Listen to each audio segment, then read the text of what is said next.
Hi everyone, I'm John Morris with Advantage Property Management. What I'm going to talk to you today is about short-term versus long-term leases. I get asked this question a lot, and usually it's from agents that have somebody, maybe they're building a house and their house that they're in currently has gone under contract, and they need something short-term. And one of the reasons that we don't help out many short-term tenants, it's happened once, maybe twice in the time that we've been in business, is simply because as a landlord, which most of our clients are, we are going to maximize their return on investment. And how that happens best is by placing a long-term tenant. The largest expenses to landlords are, number one, vacancy, number two, getting the property rent ready again. And usually those come at the same time, obviously.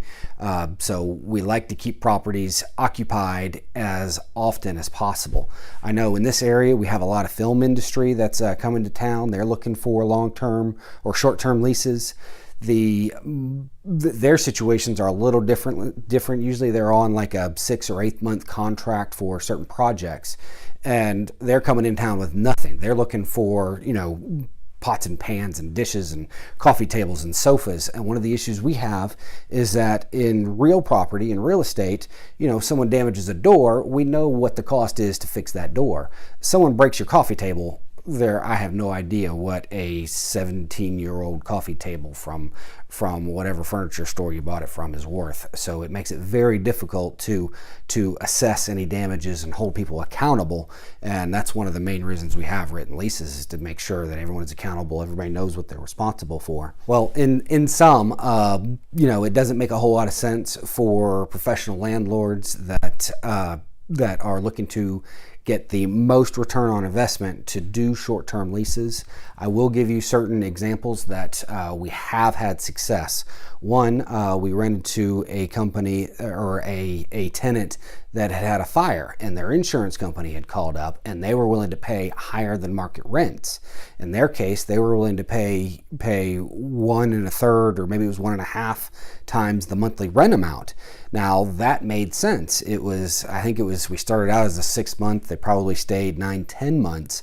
But let's say, for example, they were paying we would have rented the property out for $1,500. They rented it out for $2,000 on a short-term basis.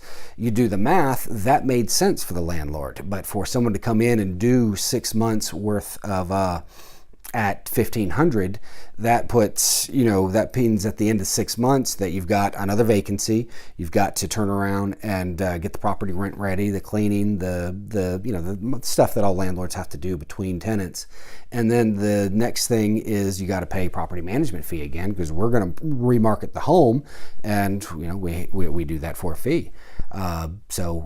In some, long-term tenants are the best way to go for the most return on investment. All right, that's it. Y'all have a good day.